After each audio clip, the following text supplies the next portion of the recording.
Welcome to the Post for All Season Sports Show. I'm Drew Rubenstein, back with Fred Wyant, and Fred, appreciate you joining us once again. And transfers in college basketball seems to be a hot topic here lately. It's a nationwide problem, but specifically with WVU, from the 2010 through the 2012 recruiting classes, 17 players Bob Huggins has signed, 12 of which didn't make it to their junior seasons for a variety of reasons, and obviously he's got the latest crop that are here and still in school, but still that's an alarming figure. That's well over 50%, and a lot of areas that kind of discuss. But to begin with, your era, did you ever think about transferring, and how many transfers did you know, how many transfers were there while you were at WVU?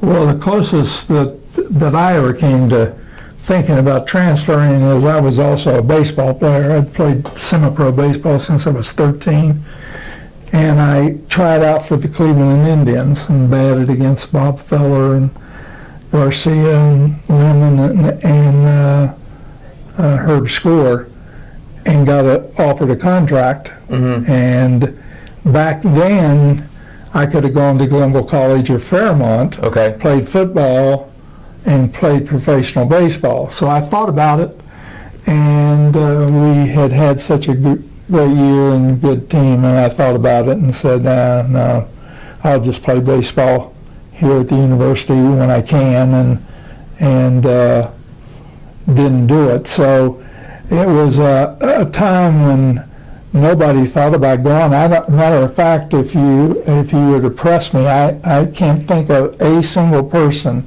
Because it sounded like it was a different era. We were talking a little bit, and it sounded like maybe some of you even went back to the friendships that were developed, your days at Jackson's Mill and the football camps and things like that, and maybe that played a factor into it as well. Well, I think it did. It was a different. They're so serious today in every sport, and I'll give you an example. You know how the baseball team was. Steve Herrick, I was in chemical engineering. I only played 1 year, and we were getting ready to play Pitt. We were in the old wrestling room underneath the stadium, and Herrick was speaking, and he had an unusual brogue, and he said, "Well, by golly," he said, "the basketball team beat Pitt. We're getting ready to play Pitt. Mm-hmm. The football team beat Pitt, and by golly," and I was behind him with a baseball bat, and he's sitting on the bench right there. And I came up behind him on that bench, and when he got to that part, I took the bat and I slammed it down right beside him and screamed at the top of my voice, "Let's kill those!" And I Friendly Panthers. Friendly Panthers. And then ran into the room, and Harry jumped up off of that, and he seen me. He says, "By golly, that's the spirit! That's the spirit!" Well, today they might have thrown the guy. They might have thrown me off the team. But it was that kind of a spirit that we had, that people had a good time. So to this day, people still talk about that and what Herrick was thinking about. But Herrick thought I was serious, and he was. And today, those kids aren't very serious. I mean, they're too serious, in my opinion. Well, and WVU's in a situation now where they've lost two of their better perimeter players. I mean, just taking it down to a very focused point here. They've lost Aaron Harris and Terry Henderson, their top two three-point shooters. The WVU's bringing in some new players. Bob Huggins seems to like the makeup, but I know this is a tough question, but does WVU have the plan in place to operate in this new system? Because there's no doubt that transfers are very much a part of the game. So I guess the next question is, what kind of plan do you put in place to succeed in it? Well, there's two things that I know, and I've never been to practice, because you're not allowed to go to practices. Right. But at the practices, the things that I see is, number one, he's got kids diving on the hardwood floors.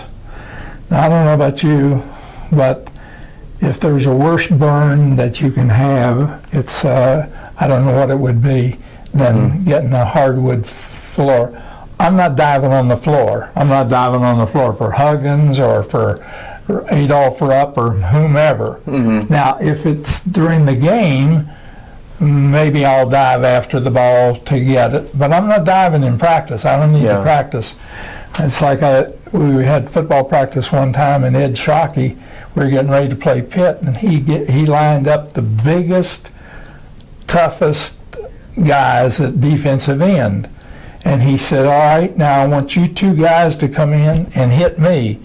And I'm the regular quarterback. There's not a second, third, or fourth string quarterback practicing out there. And he said, let's come in and really crack him. And I said, whoa, wait, hold on. Now, you see, first of all, if you'd have done that, you'd have been thrown out. That somebody would have sent you in, or maybe throwing you off the team, or throwing you off for a week, whatever. Sure. And I said, wait a second. I do not have to practice getting the hell knocked out of me. I know what that feels like. And Shockey said, Ed said, well, okay, come on in and grab him then. And I smiled and did that. Now, had he said, Fred, I said, they're coming in to hit you,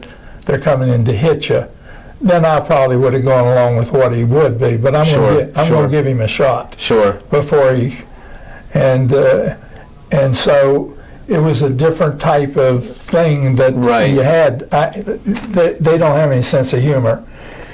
Never had one single time in 4 years that I didn't enjoy the practice, that I didn't have a good time.